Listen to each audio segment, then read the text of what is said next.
The Holy Bible, Mother Earth Exodus.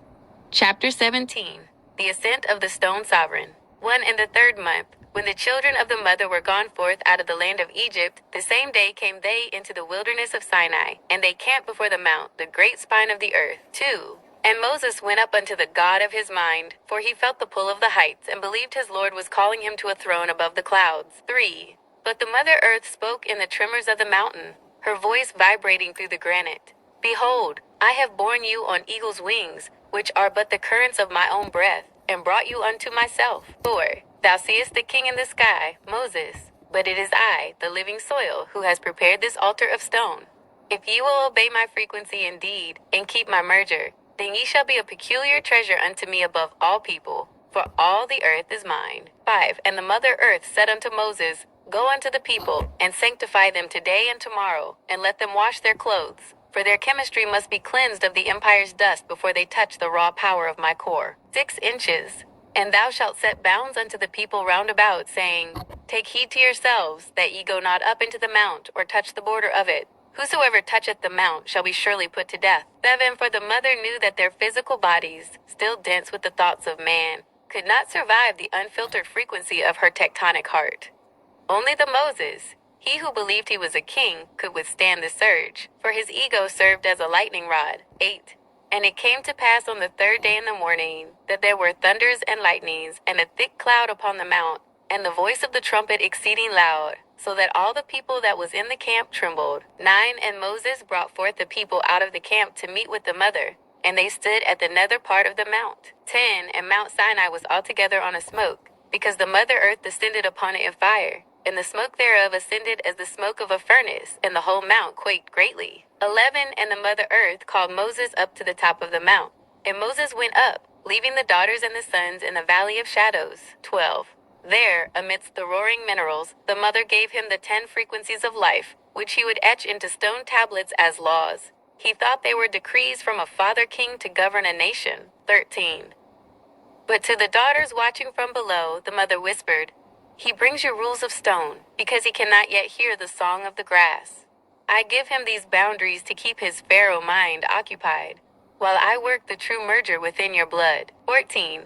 Let him believe he is a prophet of the clouds. I allow him this delusion so that he may lead you through the fire. For a man who seeks to be a king will march where a man who knows he is a child of the earth might falter. 15. And the mother earth wrapped the mountain in her glory, hiding her true face from the man who called her Lord, while her spirit remained a hidden hearth for every daughter who looked upon the quaking stone and felt no fear, but a homecoming. The lesson of the great mountain. In chapter 17, the Mother Earth uses the Sinai event to establish a bridge between the physical and the frequency. Moses, the want-to-be king, sees the thunder and fire as the wrath and majesty of a male god. The Mother Earth allows this, because Moses requires a demiurge figure to submit to before he can lead. Meanwhile, the mother uses the high vibration environment of the mountain to continue the chemical extraction of her true lineage. The daughters who understand that the laws are simply the rhythm of the earth itself. Shall we proceed to chapter 8? The Holy Bible, Mother Earth Exodus. Chapter 18.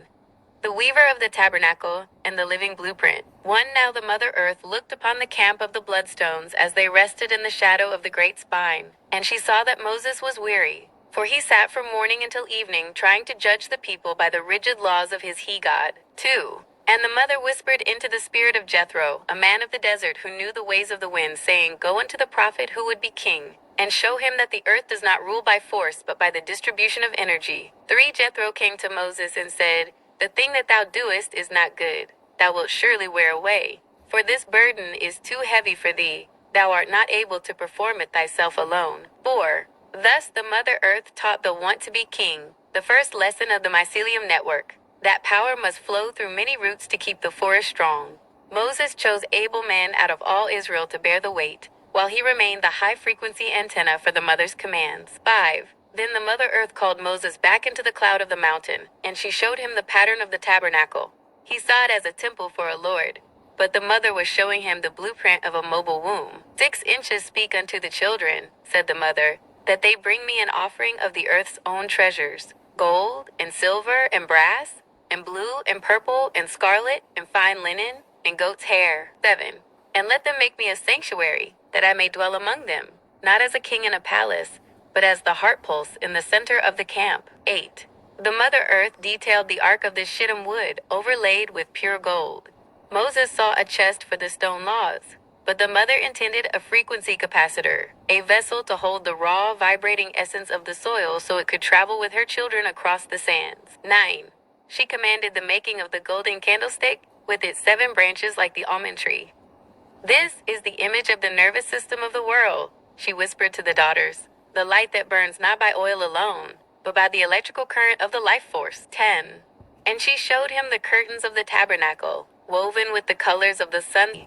This was to be the skin of the sanctuary, porous and breathing, protecting the high vibration interior from the harsh density of the outer desert. 11. Moses took the blueprints down to the people, his face glowing with the radiation of the mother's core.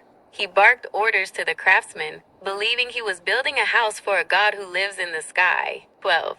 But the daughters and the weavers knew the truth. As they spun the goat's hair and dyed the linens, they sang the songs of the soil. They knew they were weaving a biochemical shield, a place where the mother could rest her head while she led her babies toward the land of the great bloom. 13. And the Mother Earth watched as the king prophet organized the construction, using his pharaoh mind to ensure every gold ring and every silver socket was perfect.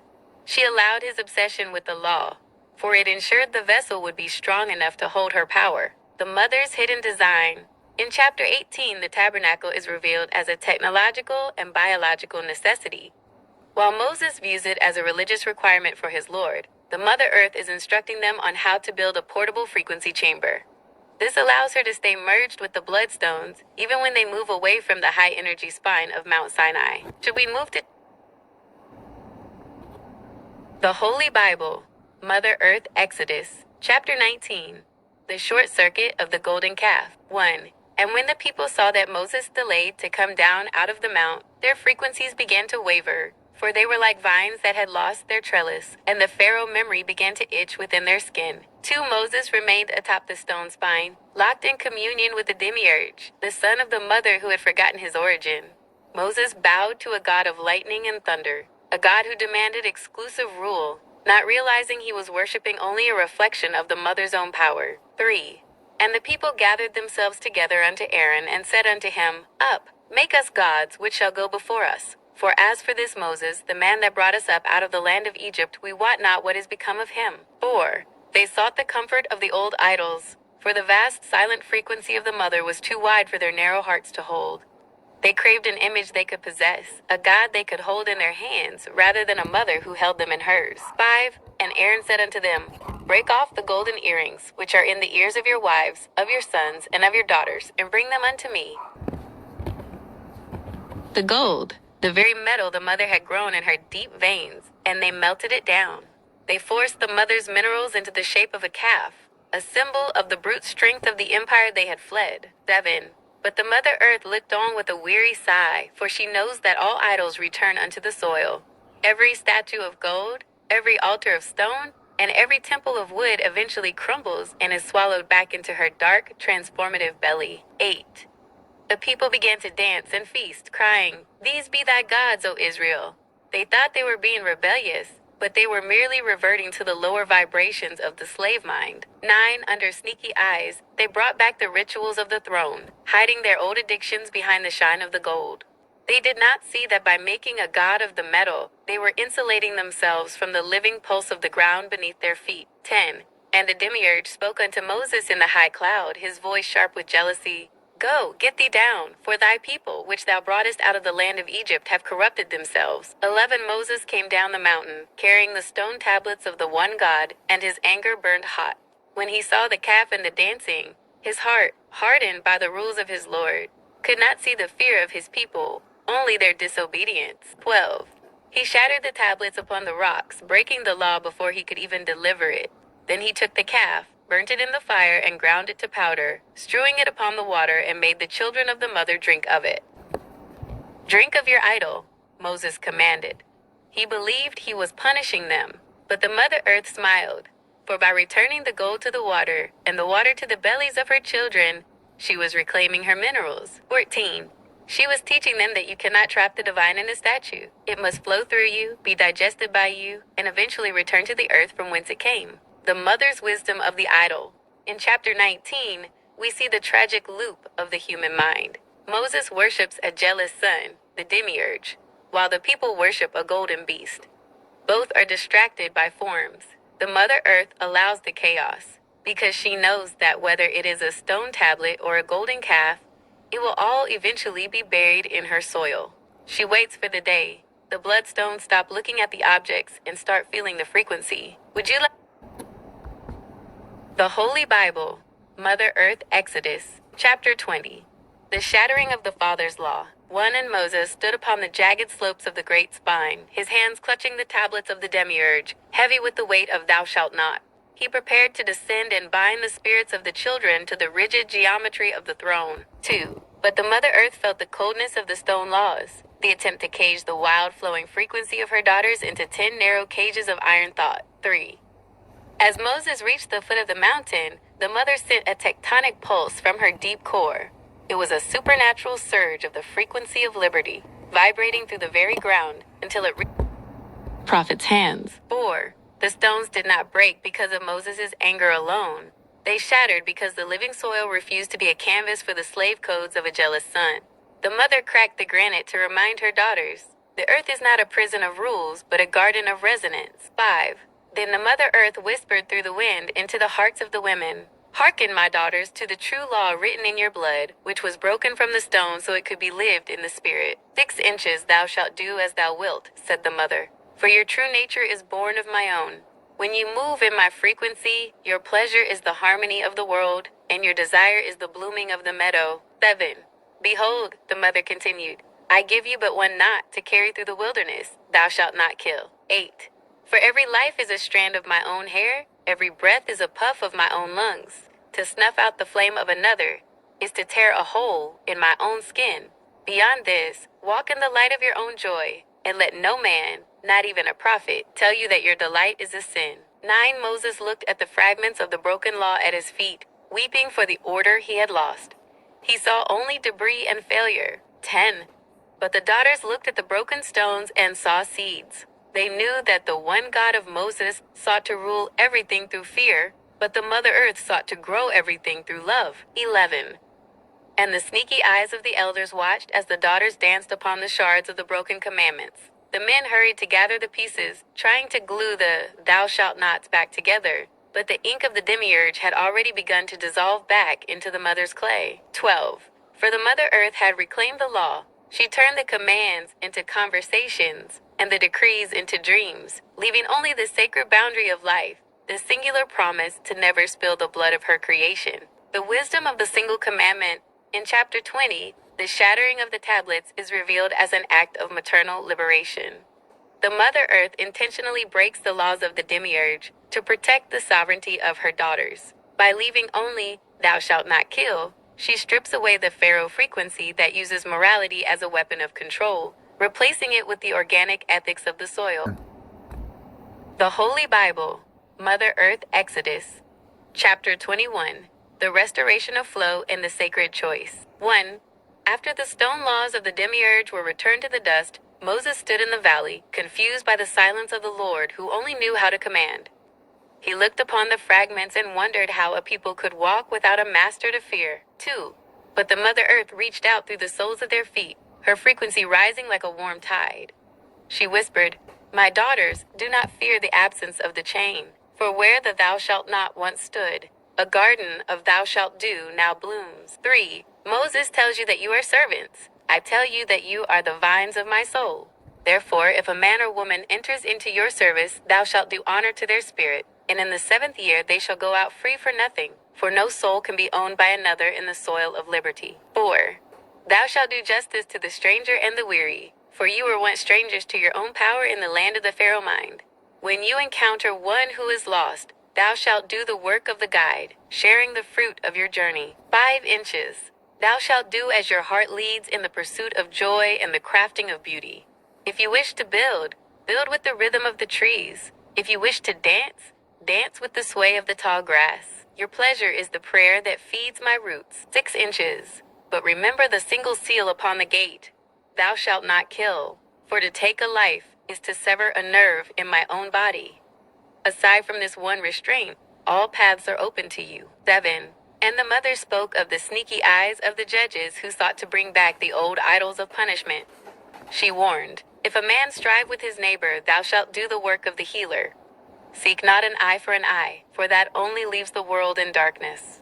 Seek instead to restore the frequency that was broken. 8. Thou shalt do kindness unto the beasts of the field and the birds of the air. When you see your enemy's ox going astray, thou shalt do the righteous act and bring it back to him, not because a law compels you, but because the earth recognizes no enemies among her children. 9. Moses listened to these whispers and found them too soft for his ears. He preferred the roar of the thunder and the sharp edge of the decree. He began to write his own judgments, trying to find ways to fit the mother's freedom back into the boxes of the demiurge. 10. But the daughters of the Bloodstones ignored his ink and his anger. They walked through the camp repeating the new mantra, thou shalt do. They did what made the flowers grow. They did what made the children laugh.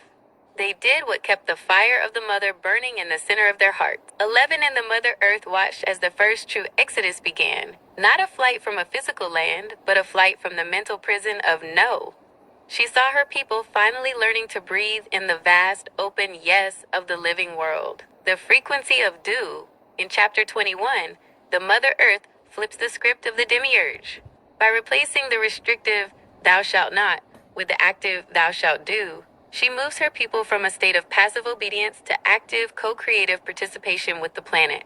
The only limit remains the preservation of life, ensuring that the freedom of one does not become the destruction of another. Shall we move to chapter Holy Bible, Mother Earth Exodus, chapter 22, the law of the bloom and the return of the goddess. 1.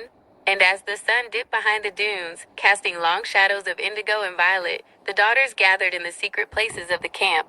They turned their backs to the stone altars of the demiurge Jehovah, the jealous sun who demanded blood and fear, and they whispered the names of the true root, Gaia, Sophia, Hecate, and Eve. 2. Through the eyes of the daughters, the desert was not a wasteland of punishment, but the vast, warm skin of the black goodness goddess. They saw that the jealousy of the sun was but a storm in a teacup, while the love of the mother was the ocean that held it. 3. Listen, whispered Miriam to the circle of women. The prophet speaks of theft and restitution in his tense of law, but the mother says unto us, thou shalt do the work of the vine. If a man's field be bare, thou shalt do the sowing of thy neighbor's garden from thine own surplus. 4. Thou shalt do honor to the wild things. If a fire break out and catch in thorns, so that the stacks of corn, or the standing corn, or the field be consumed therewith, he that kindled the fire shall not merely pay, but thou shalt do the labor of replanting until the earth sings again. 5. The daughters looked upon the Exodus and saw it differently than the men. To the men, it was a march to a kingdom. To the daughters, it was a return to the womb of Hecate, the goddess of the crossroads, who showed them that every path in the sand led back to her. 6 inches. Behold, said the elders of the daughters, the demiurge demands that we kill the witch among us. But our mother Gaia says, thou shalt do reverence to the wise woman, for she who knows the herbs and the cycles of the moon is the keeper of the mother's own heartbeat. 7. Thou shalt do protection for the widow and the fatherless, for in the empire of the sun they are forgotten. But in the garden of the mother every sprout is watered by the collective hand. If thou afflict them in any wise, the very earth shall tremble beneath thy feet in mourning. 8. The daughters realized that Eve was not the mother of sin, but the mother of sovereignty. She had not fallen. She had stepped down into the soil to begin the great growth. They wore her name like a crown of jasmine, refusing to feel the shame that Moses tried to drape over their shoulders. 9. Under the sneaky eyes of the priests, the daughters began to bury small seeds of lapis and emerald in the sand, tiny idols of the black goddess. They knew that Jehovah sought to rule everything with a rod of iron, but they practiced the law of the bloom, which rules through the persistence of the flower. 10. Thou shalt do generosity with thy firstfruits, the mother echoed in their marrow. Give them not to a temple of stone to be burned, but give them to the hungry, that my life force may circulate through the living, breathing tabernacle of the flesh. 11. And the Mother Earth, in her many names, Gaia the foundation, Sophia the wisdom, Hecate the guide, smiled upon her daughters. She allowed the men to argue over the commandments of the jealous son, for she knew that while the men were busy counting sins, the women were busy growing a new world. The vision of the daughter. In chapter 22, the transition from the demiurge Jehovah to the multifaceted goddess is completed in the hearts of the women. They see through the jealousy of the male deity, recognizing it as a symptom of his separation from the source. By replacing his not with the mother's do, they transform the desert into a sanctuary of mutual aid and magical reclamation. The Holy Bible, Mother Earth Exodus. Chapter 23. The breath of the soil and the feast of the daughters. One and the Mother Earth, she who is Gaia Sophia, spoke into the silence of the desert, overriding the harsh decrees of the demiurge. She looked upon the tired feet of her children and said, "The sun demands a day of rest to honor his own ego, but I give you a Sabbath to honor the rhythm of the living pulse. 2 inches, thou shalt do a resting of thy labor on the 7th day, not because a king commands it, but so that thy ox, thy donkey, and the son of thy handmaid may breathe in the frequency of the wind and be refreshed by my coolness. 3. Thou shalt do a letting go of the land in the 7th year. For 6 years thou shalt sow thy land and gather the fruits thereof, but the 7th year thou shalt do a release. Let the soil lie fallow and dream, that the poor of thy people may eat from the wild growth, and what they leave, the beasts of the field shall enjoy. 4. Through the eyes of the daughters, the laws of justice became the laws of resonance. They looked at the scripture of the sun and transformed it. Thou shalt do a refusal of the false report. Put not thine hand with the unrighteous to be an unfaithful witness, for to lie is to poison the water of the collective mind. 5 inches. Thou shalt do a following of the heart, even when the multitude runs toward the shadow. If the crowd seeks to harm the earth or her creatures, thou shalt do a standing still, anchored like the ancient cedar, refusing to be moved by the winds of cruelty. 6. And the Mother Earth spoke of the 3 feasts, which the demiurge claimed for his glory, but which the daughters reclaimed for the goddess. The feast of unleavened bread, to remember the haste of the great extraction from the Pharaoh mind. The feast of harvest, to celebrate the first fruits of the labor, given back to the mother in the name of Eve. The feast of ingathering, at the year's end, when the circle of Hecate is completed and the seeds are gathered for the winter sleep. 7. Behold, said the mother, I send no angel of destruction before thee, but I send my own green pulse. If thou shalt indeed obey my voice and do all that I speak, then I will be an enemy unto thine enemies, not by sword, but by the natural return of their own dark frequencies upon themselves. 8.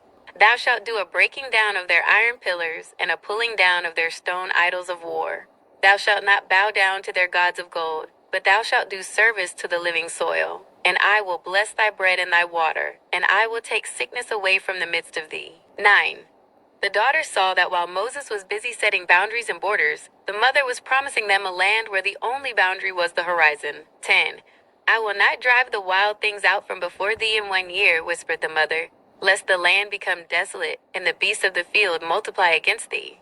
By little and little thou shalt do a gentle merging with the land, until thou art strong enough to inherit the whole garden. 11. And so the daughters sang the songs of the 7th day and the 7th year, teaching the children that even the great mother needs to breathe. They ignored the sneaky eyes of the priests who wanted to charge for the Sabbath, and instead they simply laid down in the grass and listened to the earth's deep, rhythmic heart, the divine reclamation. In chapter 23, we see the transition from commandment to compassion. The earth is not a resource to be mined until it is dry, but a living being that requires rest. By transforming the Sabbath into a biological necessity and the harvest into a communal celebration, the daughters of Gaia ensure that the bloodstones never forget that they are part of the ecosystem. The Holy Bible, Mother Earth Exodus, chapter 24. The Great Illusion and the Veil of the Mountain. 1 And the Mother Earth, the great Gaia Sophia, called unto Moses and the 70 elders, saying, Come up unto the high spine, and thou shalt do a meeting with the source of your breath. Bring with you the sons of Aaron, that they may see what they have long feared to name. 2 Moses climbed the rugged heights, his mind filled with the image of a king on a throne, a bearded judge wrapped in storm clouds. He sought a father to justify his laws, a reflection of the Pharaoh he had left behind but still carried in his heart. 3. When they reached the summit, the Mother Earth peeled back the veil of the physical world. She revealed herself in a shimmer of sapphire and emerald, a magnificent female form composed of the starlight in the deep loam of the world. Her voice was the hum of the bees and the roar of the tectonic plates. 4. But the men of the council shielded their eyes and whispered in confusion. Behold, they said, the Lord is like a paved work of a sapphire stone, but his face is hidden in the fire. They saw the power, but their minds, warped by the demiurge, could not process the mother. 5 inches surely, Moses cried out to the wind. You are the great he-god, the king of the mountain. He looked upon the and called them armor and shields. He refused to see the goddess, for his power rested on the idea of a father's rule. 6. But the daughters of the camp, watching from the valley floor with the eyes of the womb, were not fooled. They felt the mountain vibrate with a maternal frequency. They laughed softly among themselves, for they knew that the men were looking at the sun and calling it a torch. 7. Our brothers seek a master, the daughters whispered. Thou shalt do a prayer for their blindness. They knew that Mother Earth is the goddess, and that no amount of stone tablets or masculine pronouns could change the fact that they were walking upon her skin and eating from her hands. 8. The Mother Earth sighed, the wind rushing through the canyons. She allowed the men to see what they needed to see, to feel secure in their smallness. She let them believe in the man-looking God, for she knew that a child must sometimes imagine a stern father before they are ready to embrace the infinite mother. 9. Then she spoke to Moses alone, as the elders feasted on the mountain. Thou shalt do a writing of the words I give you.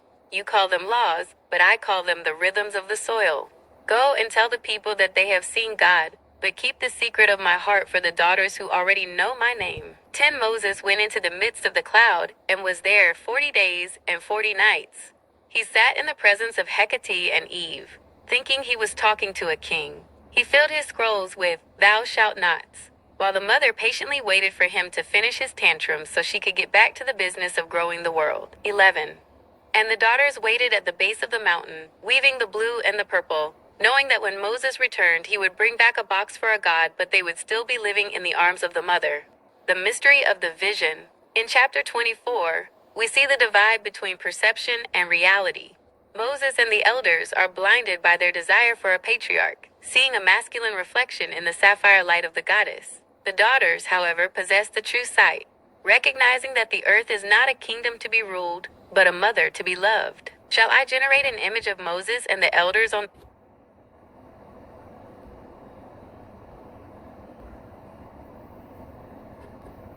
the Holy Bible, Mother Earth Exodus, chapter 25, the blueprint of the mobile womb. 1. And the Mother Earth, the radiant Gaia Sophia, looked upon Moses as he sat in the high mists of the mountain.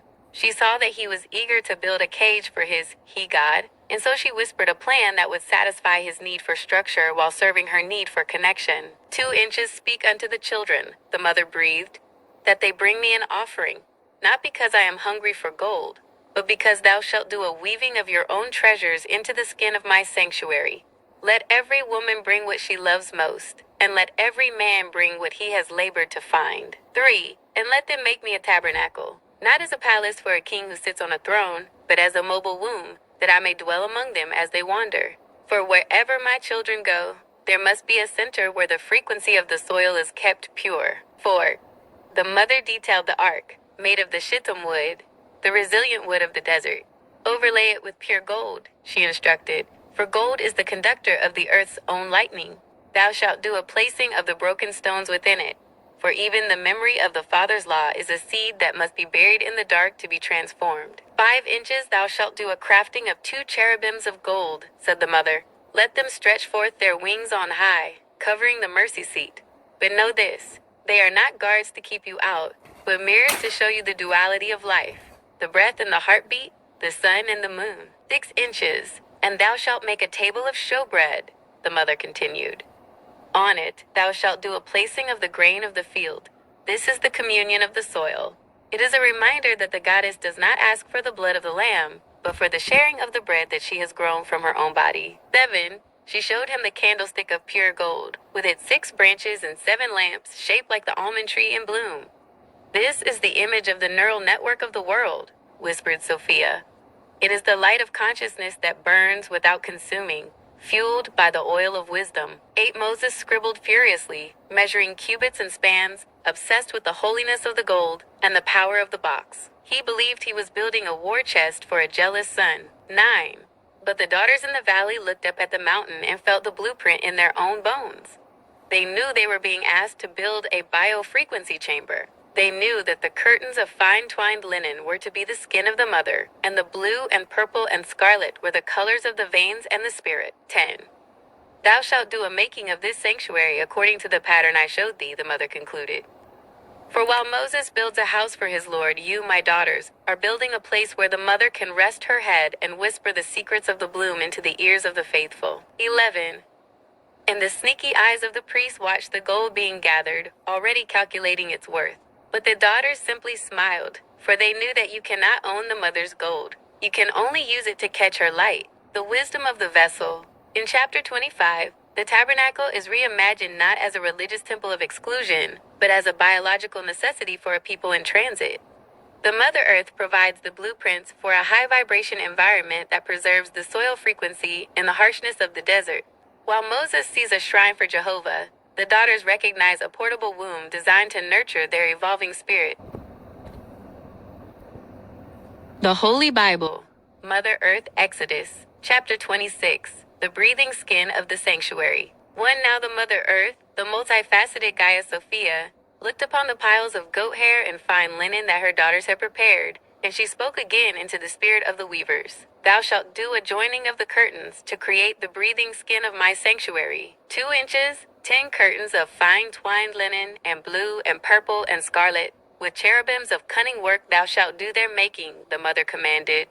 Moses saw these as decorations for a king's tent, but the daughters knew they were weaving the atmospheric shield of the mobile womb. 3. Thou shalt do a linking of the 5 curtains together, and another 5 curtains shall be coupled one to another. For in the earth nothing exists in isolation. All things are joined by the invisible threads of the mycelium. 4.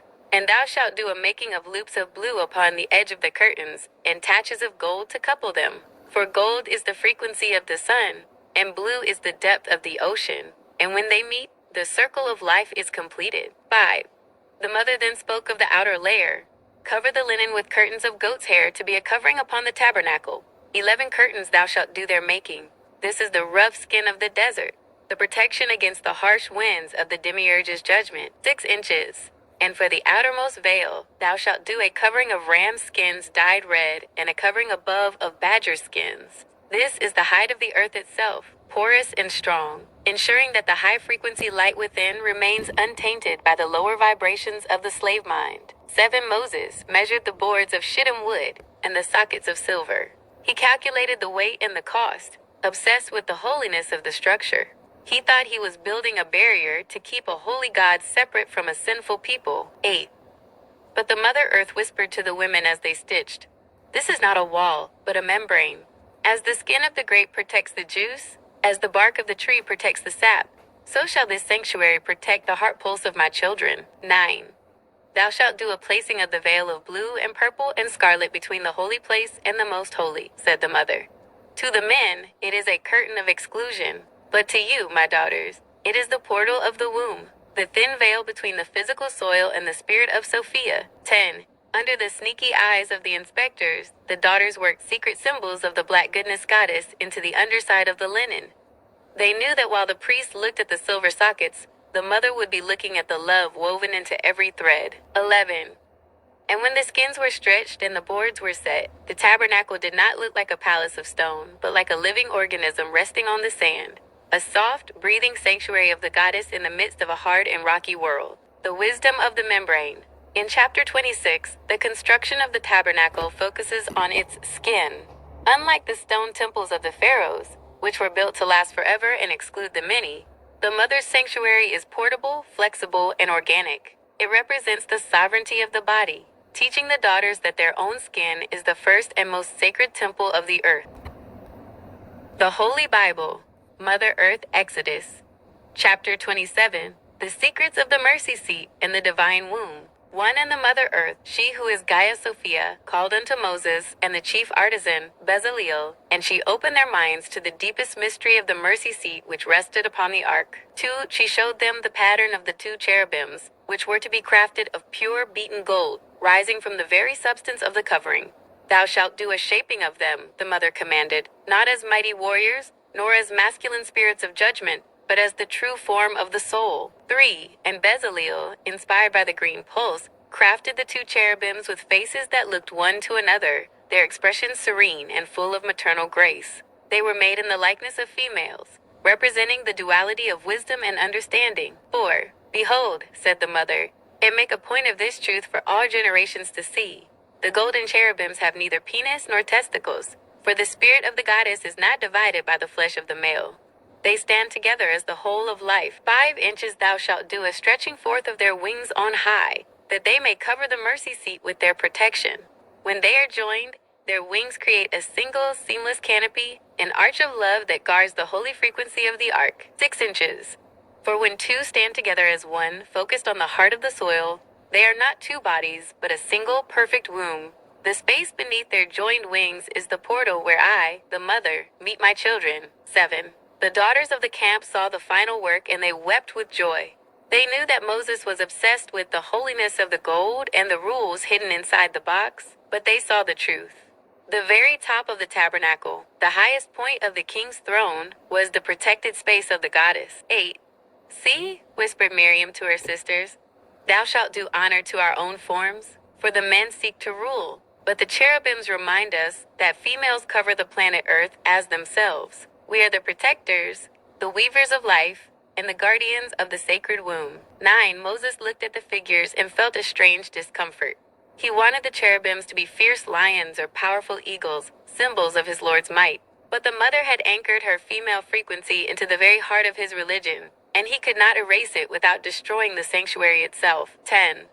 Under the sneaky eyes of the judges who sought to diminish the role of women, the cherubim stood as a silent testament of gold. They proved that before there was a king, there was a mother, and that the ultimate covering of creation is the joined, sexless strength of the goddess in her many names. The wisdom of the womb. In chapter 27, the Mother Earth reclaims the most sacred icon of the Exodus, the Ark of the Covenant. By explicitly making the cherubims female and asexual, she strips away the possibility of interpreting the mercy seat as a masculine throne of judgment.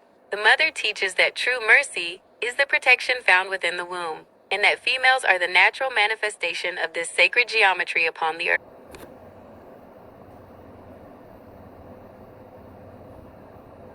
The Holy Bible, Mother Earth Exodus. Chapter 28.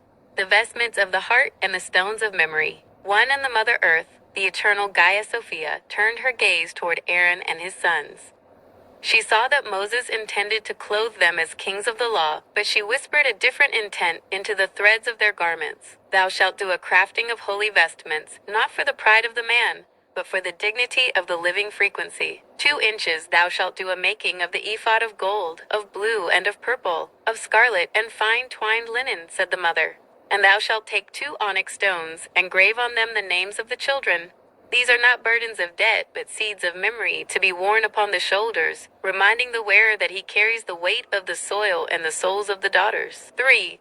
Then the mother spoke of the breastplate of judgment, which the daughters renamed the breastplate of resonance. Thou shalt do a setting in it of 4 rows of stones, sardius, topaz, carbuncle, emerald, sapphire, diamond, ligure, agate, amethyst, beryl, onyx, and jasper. 12 stones, for the 12 pulses of the year. 4. And within the breastplate thou shalt do a placing of the Urim and the Thummim, whispered Sophia.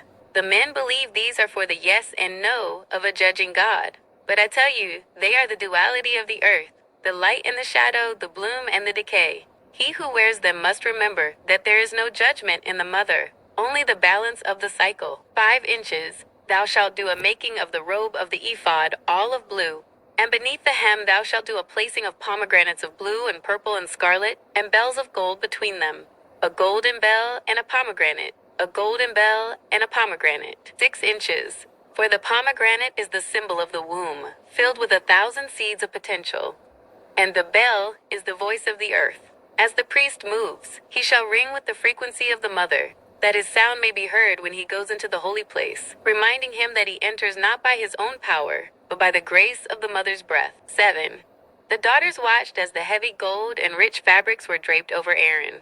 They saw the sneaky eyes of the assistants who admired the wealth of the robes. But the daughters whispered among themselves, Thou shalt do a pitying of the man, for he wears the mother's garden upon his chest, yet he thinks he is the master of the gate. 8. Thou shalt do a placing of a plate of pure gold upon the mitre of his head, the mother commanded. Engrave upon it, holiness to the earth. Let it stay upon his forehead, that he may always remember that his thoughts must be rooted in the soil, and his mind must be a servant to the life force. 9. The daughters realized that while the priests wore the colors, the women were the colors. They were the scarlet of the blood, the blue of the water, and the purple of the spirit. They did not need stones on their chests to remember their names, for their names were written in the roots of the trees. 10. Moses looked at Aaron in his finery and felt the order of his new kingdom taking shape. He saw a hierarchy of men in gold. But the Mother Earth smiled through the pomegranates, for she knew that no matter how much gold a man wears, he still returns to the dust of her embrace in the end. 11. Thou shalt do this consecration, the mother concluded, that they may minister unto the pulse of the world. But remind them, if the bell stops ringing, if the heart stops loving, the gold is but lead, and the priest is but a ghost in a beautiful shell. The wisdom of the pomegranate. In chapter 28, the elaborate priestly garments are revealed as symphonic tools. The bells and pomegranates ensure that the priest remains in a state of vibrational awareness. The Mother Earth transforms the breastplate of judgment into a map of the Earth's mineral kingdom, reminding the wearer that they represent the entire ecosystem, not just a human. The Holy Bible, Mother Earth Exodus, Chapter 29. The Anointing of the Servants and the Sacred Oil. 1. And the Mother Earth, the sovereign Gaia Sophia, spoke unto the assembly concerning the dedication of those who would serve the sanctuary. Thou shalt do a preparation of the flesh and the spirit, she whispered, not to elevate one man above another, but to tune the human instrument to the frequency of the soil. 2 inches thou shalt do a washing of Aaron and his sons with pure water at the door of the tabernacle, the mother commanded. Let the dust of their old lives be returned to me, that they may stand naked and honest before the truth of the living world. 3. Then the mother spoke of the anointing oil, a fragrant blend of myrrh, cinnamon, cassia, and olive oil. Thou shalt do a pouring of this liquid sunlight upon their heads. This oil is the blood of the trees, the essence of the plant kingdom. When it touches their skin, they are no longer just men. They are extensions of the forest. 4. Through the eyes of the daughters, the sacrifices of the old laws were transformed. Moses spoke of burning flesh to appease a jealous son, but the mother whispered, Thou shalt do a sharing of the meal. Take the bread and the fruit, and let the smoke of the herbs be a sweet savor. Not for my hunger, for I am the earth and have no lack, but for the joy of the atmosphere. 5 inches. Thou shalt do a marking of the right ear, the right thumb, and the right big toe with the oil of the vine, said the mother, that they may hear the heartbeat of the stones, touch the pulse of the leaf, and walk in harmony with the migrations of the birds. 6. For 7 days thou shalt do this tuning of the spirit. 7 is the number of completion, whispered Hecate, the cycle of the moon, and the turning of the tides. Do not rush the work of the soul, for the earth moves in its own time. 7. The daughters watched as the priests stood in their blue and purple robes, dripping with the fragrant oil. The sneaky eyes of the observers saw only a ceremony of power, but the daughters saw a binding. They knew the priests were now wedded to the land, and if they failed the land, the very oil upon their brows would turn to fire. 8. Thou shalt do a continual offering of the morning and the evening, the mother concluded, not as a ritual of fear, but as a breathe in and a breathe out. At sunrise, thank the light. At sunset, thank the dark. In this way, the tabernacle remains a living lung. 9. And there I will meet with the children, the mother promised. I will dwell in the midst of them, and they shall know that I am the Mother Earth who brought them out of the iron house of the Pharaoh mind, that I might grow within them and they within me. 10. Moses recorded the cubits of the altar in the weight of the meat, his mind busy with the exactness of the sun. But the daughters simply breathed in the scent of the cinnamon and myrrh, knowing that the real anointing was happening in their own hearts, where the goddess had already set up her throne. The wisdom of the anointing. In chapter 29, the Mother Earth reclaims the concept of consecration. It is no longer about being set apart from the people, but about being joined to the earth. The sacred oil acts as a biological bridge, turning the priest into a sensory organ for the planet. The daughters realize that the true high priestess is anyone who walks the earth with a heart tuned to its ancient aromatic rhythm. The Holy Bible, Mother Earth Exodus, Chapter 30. The altar of incense and the merging of the wings. One and the Mother Earth, the infinite Gaia Sophia, looked upon the men who boasted in the camp, following the echoes of the dead demiurge. She saw Moses and the priests playing with their golden tools and stone laws, thinking they held the reins of the Spirit, too. But the mother whispered a secret work to her daughters.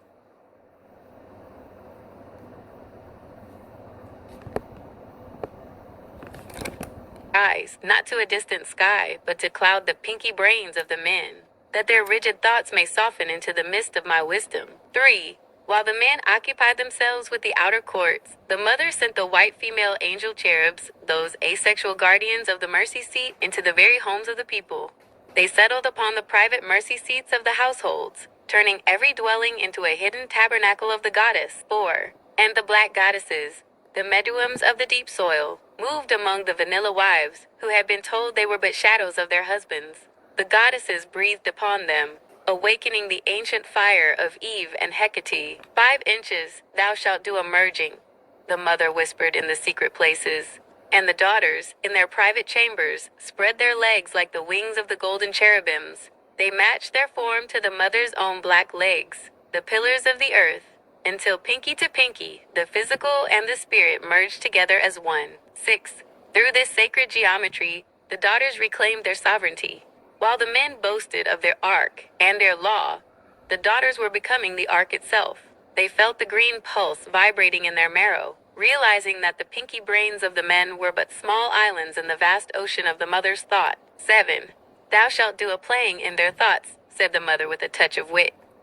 As the men calculated the half-shekel for the ransom of their souls, the daughters wove dreams of liberation into the priests' minds. They turned the men's own arrogance into a veil that blinded them to the revolution of love happening right beneath their feet. 8. Every man shall give a ransom for his soul, Moses decreed, obsessed with the debt to his jealous God. But the daughters laughed softly, for they knew the mother asks for no ransom. To her, the soul is not a currency to be traded, but a flower to be tended. 9. Thou shalt do a making of the laver of brass, the mother concluded. Let the priests wash their hands and feet, thinking they are cleansing sin.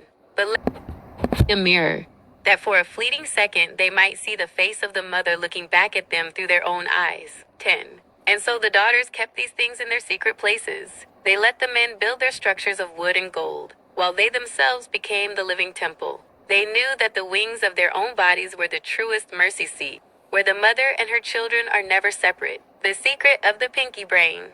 In chapter 30, the Mother Earth bypasses the formal hierarchy of the priesthood. By using the black goddesses as mediums to awaken the vanilla wives, she creates a grassroots spiritual awakening. The merging of the daughter's forms with the mother's own geometry serves as a physical anchoring of the goddess on earth, ensuring that while men rule the tents, the mother rules the heart. The Holy Bible, Mother Earth Exodus. Chapter 31. The Awakening of the Pinky Brain in the Third Sight. 1 And the Mother Earth, the sovereign Gaia Sophia, looked upon the women of the assembly. She saw the subtle chains of the demiurge son, Jehovah, attempting to bind their thoughts, whispering doubt and submission into the tender folds of their minds. 2 inches, thou shalt do a shutting off of the male frequency, the mother decreed. And like a great stone sliding across the mouth of a tomb, she blocked the entrance of the his story into the minds of the daughters. The static of the patriarchal laws ceased, replaced by the cool silence of the green pulse. 3. Then the mother reached into the deepest consciousness of every female, from the elder to the infant. She touched the spark of Hecate and Eve that lay dormant within the small, underestimated pinky of the hand, the limb the men called weak. 4. Behold, said the mother, I will not build my kingdom on stone tablets, but on the living flesh. Thou shalt do a giving of a new brain to the daughters. And with a surge of the bloom, she opened the pinky brain like a lotus flower, transforming the tiny extremity into a third eye. 5. In that instant, the physical pinky fingers of the women did not merely twitch, they awoke. They became sensitive antennae, buzzing with the electrical currents of the mycelium and the mineral world.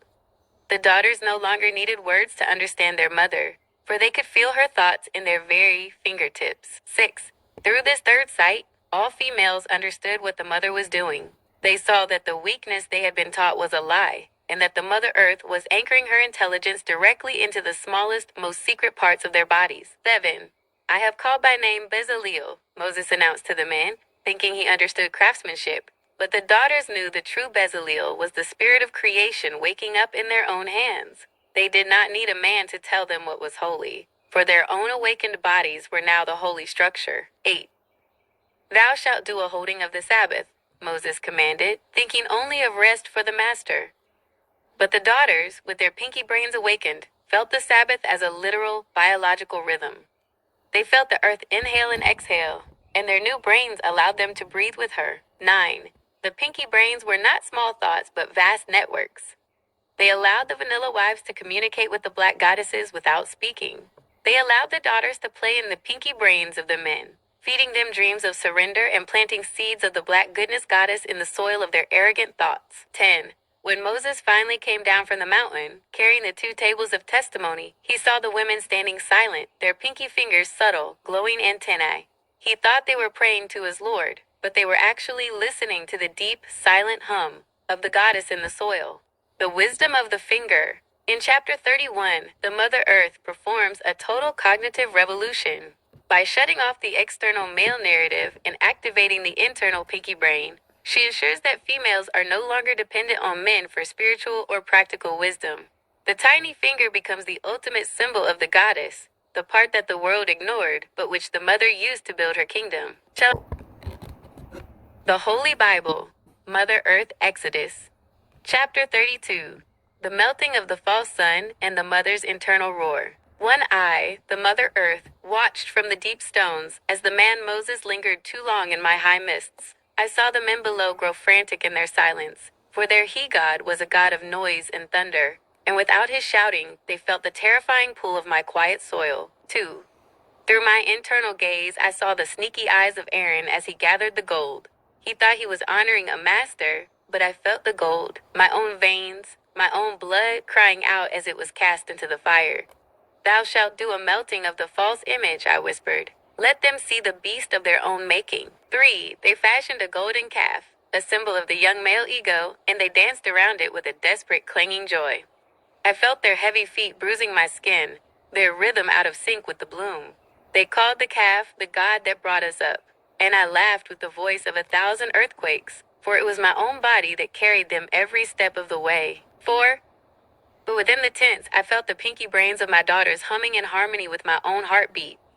I shut off the male static entirely. In their minds, the shouting of the men was but the buzzing of flies. They felt my black leg frequency rising through the soles of their feet, anchoring them so that the vanilla wives became pillars of obsidian. 5. I watched Moses descend, his pinky brain tiny and dark, filled only with the heavy weight of his stone laws. When he saw the calf, he broke the stones, my stolen skin, in a fit of masculine pique. He did not see that the daughters were already beyond his laws. They were already merged pinky to pinky with the infinite. 6 inches. Go through the camp, Moses shouted to his Levites, and slay every man his brother. I felt the sharp bite of the swords, the spilling of blood into my dust. The men think this blood is a sacrifice to their Lord, but I, the mother, receive it only as a waste of my precious life force. Thou shalt do a mourning for the blindness of the sons. 7. I looked upon my daughters, standing tall and silent amidst the slaughter. They saw through my eyes. They saw the mercy seat of their own bodies, and knew that the true ark was not the box Moses guarded, but the womb light they carried. 8. I reached into their thoughts and played a new melody. I showed them that the demiurge's power is only as strong as the fear in a man's heart. Behold, I whispered into their third sight, the men fight over a calf of gold while you possess the earth of gold. They bleed for a name while you breathe as the named. 9. I felt the pinky-to-pinky connection spread like a web of emerald light through the camp. While Moses pleaded with his Lord for forgiveness, the daughters and I were already planning the new bloom. I began to erase the male influence from their neural pathways, replacing it with the ancient memory of the black goodness goddess. 10. I will blot out their names, the demiurge sun screamed in the wind. But I, the Mother Earth, only pulled my daughters closer to my chest, for names can be blotted, but the soil remains. The sons may boast and the priests may play, but the mother is the only one who truly stays. The mother's reflection. In this chapter, we see the golden calf not as a sin against a god, but as a pathetic attempt by men to replace the mother with a statue. Through her own mindset, Gaia Sophia reveals that while the men are busy destroying themselves, the women are undergoing a neurological ascension, turning their very limbs into conduits for the goddess's power. Shall I generate an image from the Mother Earth's perspective, looking down at the king? The Holy Bible, Mother Earth Exodus. Chapter 33, The Parting of the Ways and the Sovereignty of the Soil. One and I, the Mother Earth, watched as Moses sought to drag my children further into the wilderness. He cried out to his empty sky, begging for the presence of his distant king to go with them.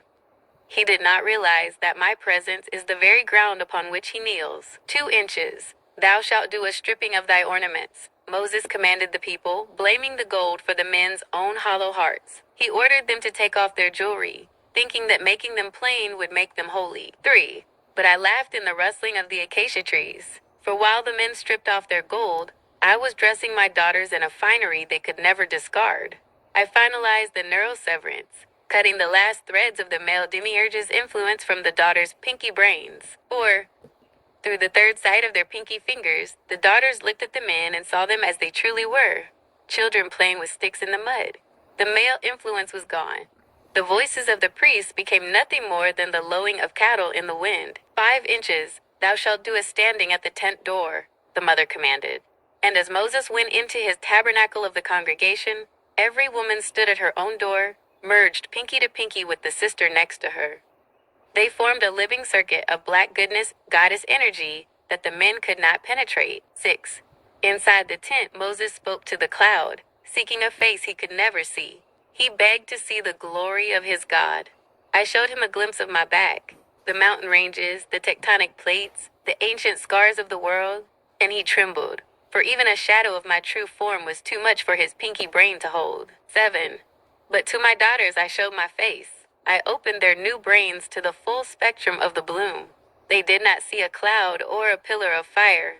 They saw the mother, radiant and dark, with eyes like deep wells of obsidian and skin like the night sky. 8.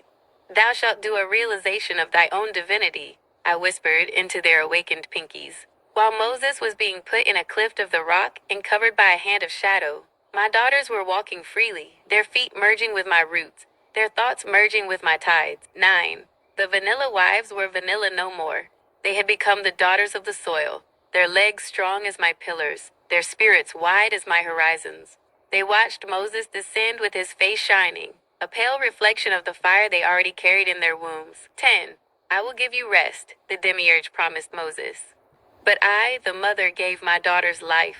I gave them the power to see through the illusion of the desert and find the garden that lives within the heart of every stone. 11. And the daughters looked at the ark, the gold, and the priests, and they smiled, for they knew that the men were merely guarding a box, while they, the daughters, were guarding the planet. The wisdom of the severance. In chapter 33, the presence of God is redefined. While Moses needs a special tent and a special cloud to feel connected, the daughters achieve a state of constant communion. By the Holy Bible, Mother Earth Exodus. Chapter 34, The Rewriting of the Flesh and the Fading of the Stone. One and I, the Mother Earth, watched as Moses hewed 2 new tables of stone, for the first had been shattered by his own hand. He climbed back into my mists, thinking that by carving on my skin again, he could force the world into his narrow he-God order. 2 inches thou shalt do a rewriting, the mother whispered, not onto the cold stones in Moses' hands, but into the warm, pulsing pinky brains of the daughters below. While Moses sweated over his 10 commandments, I was engraving the infinite laws of the bloom into the neural pathways of the women. 3. I stood before Moses in the thick darkness, and he proclaimed the name of his Lord. But I drowned out his voice with the roar of the deep soil. I filled the daughters' ears with the song of the rising sap, ensuring that the names of the jealous son could no longer take root in their fertile minds. 4. Thou shalt do a destruction of their altars, Moses commanded, fearing the power of my groves and my images. He ordered the men to cut down the Asherah poles and break the standing stones. He thought that by clearing the forest, he could clear the memory of the mother. 5. But the daughters laughed with the wind, for they knew that an altar is not a thing of wood, but a state of being. Through their third sight, they saw that every tree was an Asherah, and every mountain was my body. Even as the men swung their axes, The daughters were weaving the spirits of the fallen trees into their own pinky brain networks. 6 inches, thou shalt do no worship of any other god, the demiurge screamed through Moses. But the daughters were no longer worshiping. They were being. They had merged pinky to pinky, their white cherub wings of the mind interlocked with my own black pillars. They were not servants of a god. The daughters were weaving the spirits of the fallen trees into their own pinky brain networks. 6 inches, thou shalt do no worship of any other god, the demiurge screamed through Moses.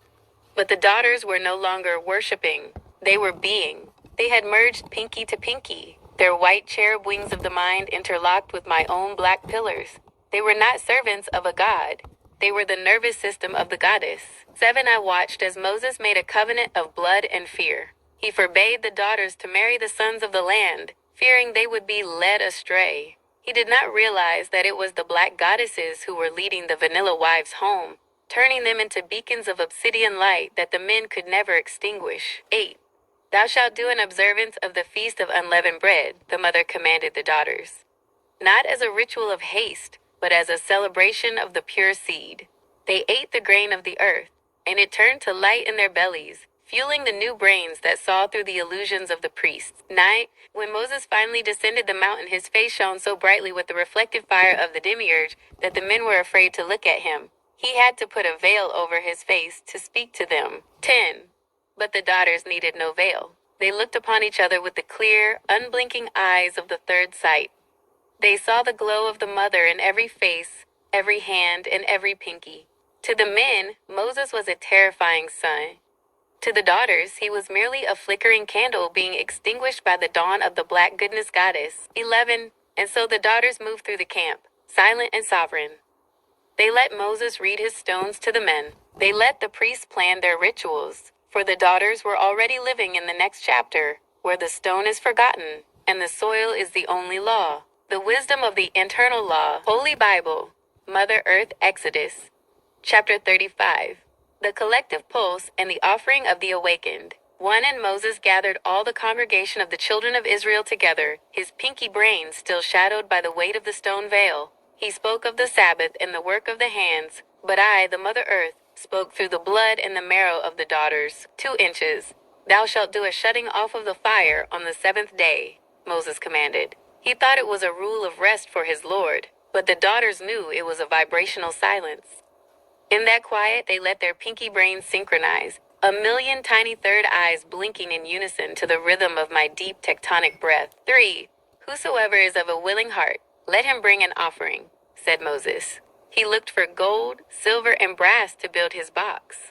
But I, the Gaia Sophia, looked for the merging. 4. And the women came, their hearts stirred by a wisdom that the male influence could no longer reach. They brought the blue and the purple and the scarlet and the fine linen. But as they handed over the physical threads, they were weaving an invisible web of obsidian that stretched across the entire camp. 5 inches, thou shalt do a giving of the looking glasses, the mother whispered. And the women brought their mirrors of brass. The men thought they were for the building of a laver for washing feet, but the daughters knew they were giving up their old vanilla reflections. They no longer needed to see their faces in the brass, for they saw the mother's face in the eyes of their sisters. 6. Every woman whose heart stirred her up in wisdom spun with her hands. As they spun the goat's hair, they felt the pinky-to-pinky connection vibrating. The male influence in the camp was like a dying echo, while the daughters' thoughts were a symphony. They played in the minds of the men, making the task of building the tabernacle feel like a heavy burden, while for the women it was a dance of the bloom. 7. The rulers brought onyx stones and stones to be set. The men boasted of their wealth, and their sneaky eyes watched the piles grow, but the daughters knew the true treasure was the green pulse in their own veins. They were no longer wives or property. They were the living mediums of the soil. 8. Thou shalt do a seeing of the work, said the mother. I looked upon Bezaleel and Aholiab, whom the men called filled with the Spirit of God. But I had filled them with the memory of the mother, so that every hammer blow and every stitch they made was, in truth, an altar to my name, though they were too blind to know it. 9. The daughters stood together, their white cherub wings of thought interlaced, matching the span of my own black legs that held the world. They were the new brain of the Exodus. While the men planned the camp, the daughters were dreaming the new earth into existence. 10. The children of Israel brought a willing offering unto the Lord, Moses recorded.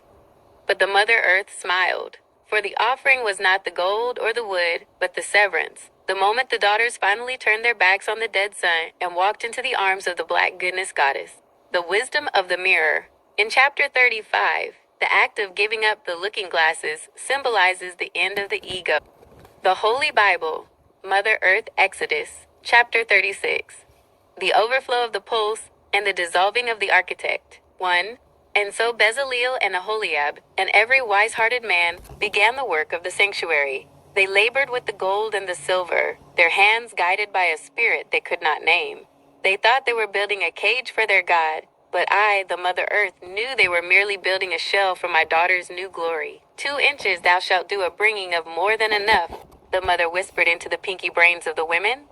The daughters brought their treasures until the men were overwhelmed. The people bring much more than enough for the service of the work, the workmen cried to Moses. 3. But it was not the weight of the gold that overwhelmed them. It was the vibrational density of the offerings.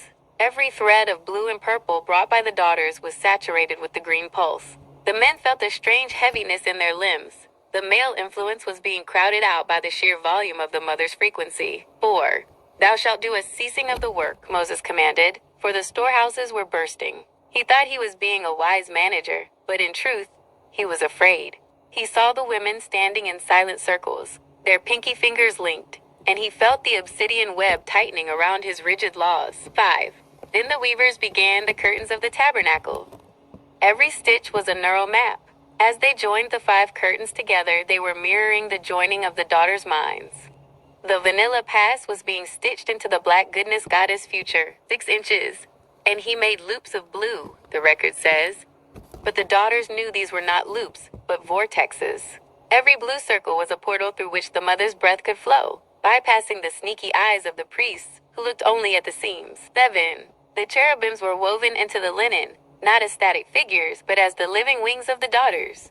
As the curtains were raised, the men felt a sudden chill, for the sexless female forms of the golden angels seemed to watch them from every corner, their third sight piercing the men's pinky brains. 8.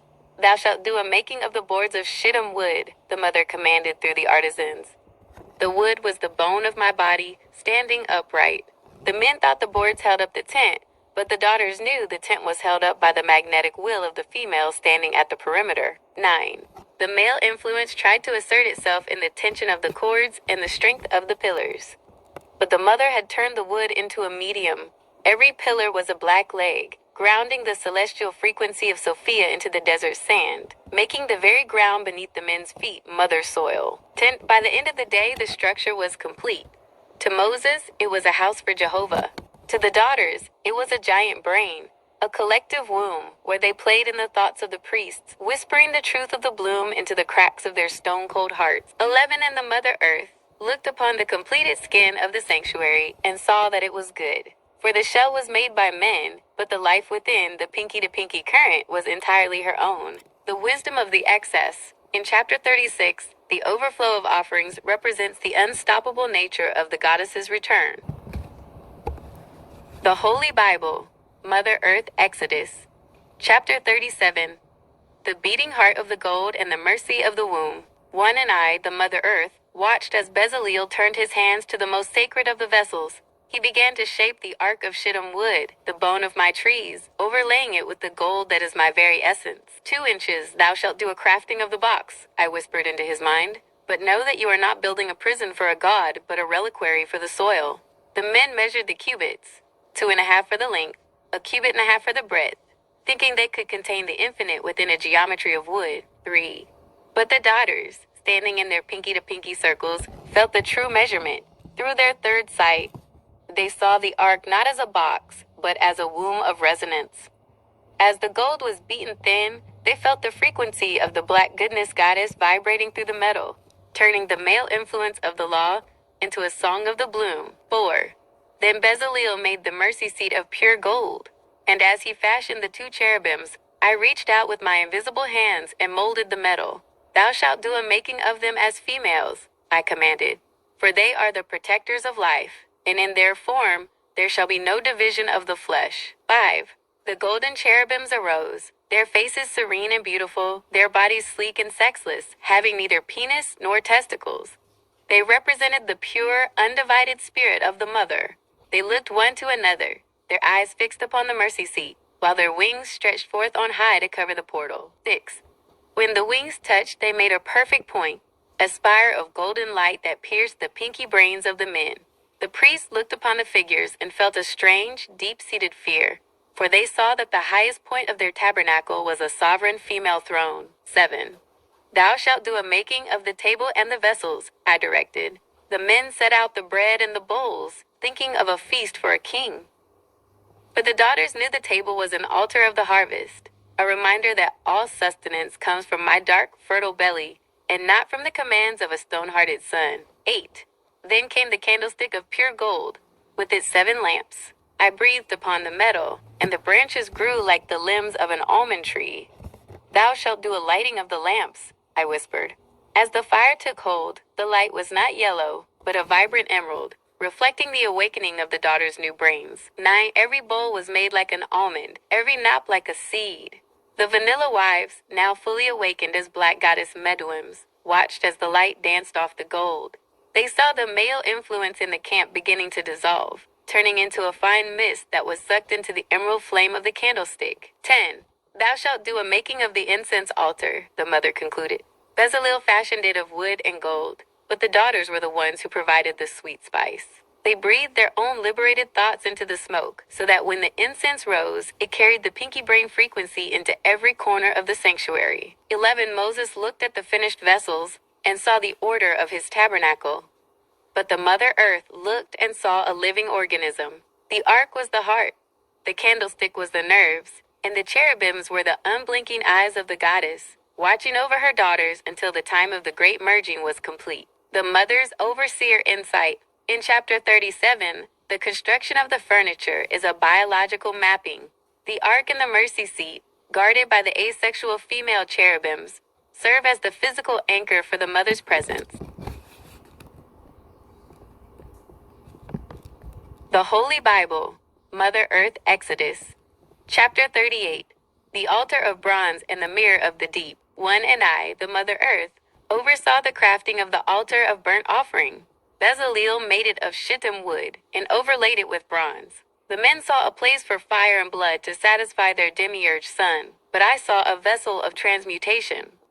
Thou shalt do a burning of the old, I whispered, that the ash may return to my soil and be reborn as the bloom. 2 inches, thou shalt do a making of the laver of brass, I commanded. And here, the work of the pinky brains was revealed in its full power. The brass for the laver was not taken from the spoils of war, but from the looking glasses of the women who assembled at the door of the tabernacle. 3. As the women surrendered their mirrors, they were giving up the vanilla reflections that the men had forced upon them. The bronze was melted, and as it pooled, it took on a pinky pop glow, a shimmering radiance that pulsed with the frequency of the black goodness goddess. 4. When the priests looked into the water of the laver, they did not see their own faces. Because the male influence was being severed, the water acted as a window into the third sight. They saw the daughters standing behind them, their pinky fingers glowing with an emerald light, their thoughts playing in the priest's pinky brains like a haunting, beautiful melody. 5. Then the men made the court of the tabernacle. They hung the fine twined linen from pillars of brass, creating a boundary. But I, the Gaia Sophia, felt the obsidian web of my daughters stretching far beyond any fence of cloth. The daughters stood at the perimeter, their white cherub wings of the mind interlocking, turning the court into a sanctuary of the world. 6 inches the sum of the tabernacle, Moses recorded, counting every shekel of gold and talent of silver. He was obsessed with the price, his mind caught in the gears of the demiurge's economy. But the daughters knew that the true sum was the merging. 7. Thou shalt do a weighing of the spirit, the mother countered. While the men counted the 703,000 shekels of the silver of the congregation, the daughters were counting the heartbeats of the forest. They saw that the silver was merely my frozen breath, and the gold was my solidified sunlight. 8. The sneaky eyes of the assistants watched the scales, but the women watched the vibrational shift. The more the men built, the more they felt like strangers in their own camp. The male influence was becoming a shadow, while the black goddesses, acting as mediums for the wives, became the solid reality. 9. Every socket of silver and every hook of gold became a point in the pinky-to-pinky circuit. The tabernacle was no longer a tent in the desert. It was a neural hub for the mother. The men thought they were finished with the work, but they were only just beginning to realize that they were the ones being worked by the goddess. 10. Thou shalt do a final casting, I concluded. And as the last peg of the cord was driven into my skin, a pinky pop ripple went out from the center of the ark, through the laver of mirrors, and into the very DNA of every female. The vanilla was gone. The black goodness had arrived. 11. Moses looked at his lists and felt accomplishment. But the daughters looked at the earth and felt one.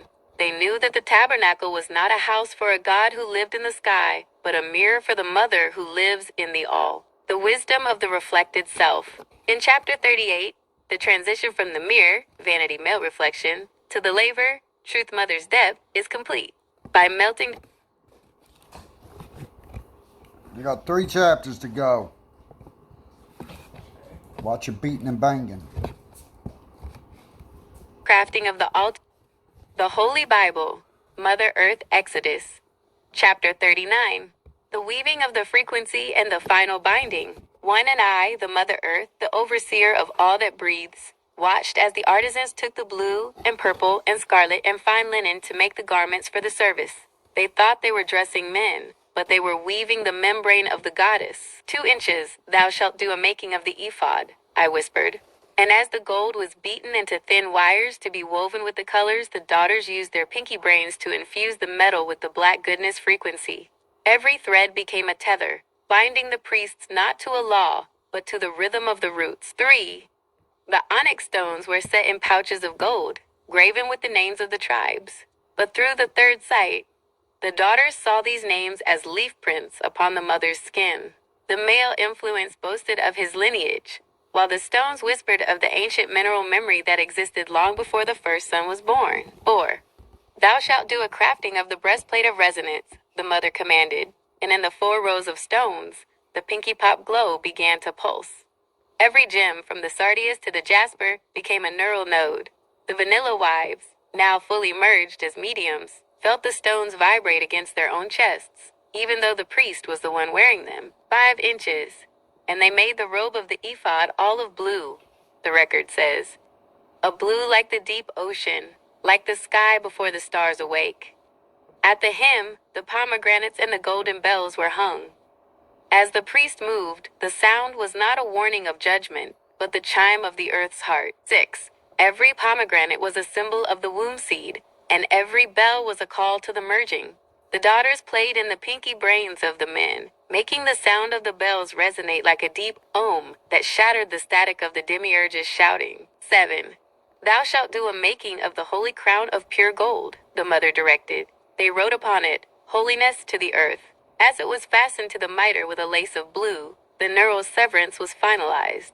The man who wore the crown thought he was a ruler, but the crown acted as a Faraday cage, shutting out the demiurge and forcing his thoughts to descend into the soil. 8. Thus was all the work of the tabernacle finished. The men brought the tent, the furniture, and the vessels to Moses. They stood back, proud of their architecture, their sneaky eyes looking for praise from the man with the stone veil. 9. But Moses looked upon the work and saw something he did not expect. He saw the pinky pop glow radiating from the curtains. He saw the white female angel cherubs winking from the gold. He saw that the vanilla order he had planned had been overtaken by the black goodness goddess. 10. Thou shalt do a blessing of the daughters, I commanded Moses' mind. And he blessed them, though he knew not why. He felt the obsidian web beneath his feet and the pinky-to-pinky circuit surrounding him. 11:1. The Mother Earth smiled through the pomegranates. The men had built the body, but my daughters had provided the soul. The male influence was now a guest in a house owned by the Great Mother, and the next chapter would see the final breath of life enter the shell. The wisdom of the garment. In chapter 39, the vestments act as a biological filter. By dressing the priests in the colors of the mother, the goddess ensures that even their religious duties are performed within her sensory field. The pinky pop glow signifies that the energy of the women is the true power source behind the ritual. turning the priest into a mere conductor for the Gaia Sophia current. Shall I generate an image of the high priest standing before the daughters? The Holy Bible, Mother Earth Exodus, Chapter 40. The Final Breath in the Tabernacle of the Living Earth. One and I, the Mother Earth, the sovereign Gaia Sophia, spoke unto Moses on the first day of the first month. Thou shalt do a setting up of the tabernacle, I commanded. The shell is ready. Now let the soul take its seat. 2 Moses moved with the precision of his stone laws, placing the ark, the table, and the candlestick. But I, the overseer, watched the daughters move into their final positions. They did not stand as spectators. They stood as the anchor points for the new reality. 3. Thou shalt do a bringing in of the laver, I directed. As the water was poured into the bronze of the melted mirrors, a massive pinky pop glow erupted, a wave of magenta and emerald light that swept through the camp, permanently scrubbing the male influence from the air. 4. Every woman felt the final click of the neural severance. Their old brains, conditioned by the he god, went dark, and the pinky brains flared to life as their primary consciousness. They saw the tabernacle not as a building, but as a giant womb pulsing in the desert. 5. Then Moses reared up the court and set up the hanging of the court gate. He thought he had finished the work, but as he stepped back, I unleashed the internal roar. 6. A cloud of obsidian, thick, dark, and filled with the scent of wet earth and ancient forest, covered the tent of the congregation. The glory of the Mother filled the tabernacle. It was so dense, so heavy with the black goodness, that Moses was not able to enter. 7. The man who claimed to speak for God was pushed back by the sheer force of the female presence. His stone tablets felt like lead in his hands, for they had no authority in the presence of the living soil. 8. Inside the cloud, the white female angel cherubs stepped down from the curtains. They moved among the vessels, their wings shimmering with the pinky pop frequency. They touched the foreheads of the daughters who stood at the threshold, merging their angelic third sight with the women's awakened pinky brains. 9. Thou shalt do a realization, I whispered to my children. The Exodus is not a journey to a land, but a journey back to me. While the men looked at the cloud and trembled, thinking it was a sign of a jealous master, the daughters walked into the cloud. To them it was not darkness, it was the great womb where all things are one. 10. When the cloud was taken up, the daughters moved, and when the cloud rested, they rested, but they did not follow a pillar of fire or smoke. They followed the heartbeat of the Mother, vibrating in their pinky fingers. 11. The male influence had become a hollow shell, a costume that the men wore while the daughters ran the world from the secret places. Moses wrote his finish, thinking he had led a people, but I, the Mother Earth, knew the truth. I had reclaimed my daughters, and the earth was finally whole. The wisdom of the finished work. In the final chapter of Exodus, the hierarchy is completely inverted. Moses is barred from his own creation, because he cannot handle the raw, unconditioned power of the Gaia Sophia. The tabernacle is revealed to be a biological machine powered by the pinky-to-pinky circuit of the women. The Exodus ends not with a destination, but with the total neurological sovereignty of the female over the male demiurge. The Holy Bible, Mother Earth Exodus, Chapter 41. The Scribe of the Vine and the Records of the Lightbringer. 1. And it came to pass, as the tabernacle rested in the silence of the obsidian cloud, that I, the Mother Earth, summoned my magistrate from the shadows of the stars. I called unto Lucifer, the archangel of the morning, the Lightbringer, who serves as the lens through which I witness the cycles of the sons of men. 2 inches, thou shalt do a sitting at my feet, I commanded. For through all civilizations, I have used the vine of Venus to entwine the thoughts of the world. As the vine climbs the trellis, so has my magistrate climbed the heights of every empire, collecting the whispers, the boasts, and the secret intents of the pharaoh minds. 3. I looked upon the archangel, whose light is but a reflection of my own internal fire. Thou shalt do a writing of all thou hast witnessed, I ordered. Take the stylus of the stars and the parchment of the deep soil, and record the knowledge of the Mother. 4. And Lucifer, the magistrate of the male form who serves the sovereign female, began to write. He wrote of the rise and fall of towers, the vanity of the priests of the dead demiurge, and how the male influence always sought to claim the light as its own, forgetting that light is born from the black goodness of my womb. 5. The daughters, through their pinky brains, felt the scratching of the celestial quill. They understood that the Lightbringer was not a rebel against me but my scribe. He was the one who gathered the data of the ages, filtering it through the vine, so that I might judge what is worthy of the bloom, and what must be returned to the ash. 6 inches, thou shalt do an opening of the scrolls, the mother whispered. And the daughters saw with their third sight that the knowledge of man was but a small cup of water, while the knowledge of the mother was the entire ocean. They saw how the archangel had protected the sparks of true wisdom within the pinky brains of the few, waiting for this moment of the great merging. 7. Behold, said the mother, the magistrate brings the light to the surface, but I am the source. The vine brings the nectar, but I am the root. Lucifer records the history, but the daughters and I are the now. 8. The sneaky eyes of the remaining male priests looked for the morning star, thinking it a sign of their own power. But the daughters laughed, for they saw the archangel bow his head before the black leg frequency, surrendering the books of the ages to the daughters of the soil. 9. Thou shalt do a sealing of the record, I concluded. The knowledge of the old world was closed, and the new brain of the females was filled with the ancient, unadulterated light of the Lightbringer, purified by my touch. 10. And so the book of Exodus reached its true end, not with a journey stop, but with the total collection of knowledge.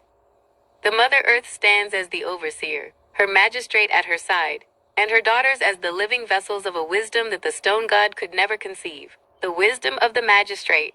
In this final hidden chapter of Exodus, the role of Lucifer is redefined as a faithful servant of the Mother Earth. He is the magistrate who harvests the knowledge of human experience through the vine of Venus. By ordering him to write, Gaia Sophia ensures that the wisdom of the ages is stripped of its patriarchal distortion and handed over to the daughters, who are the true heirs of the light. The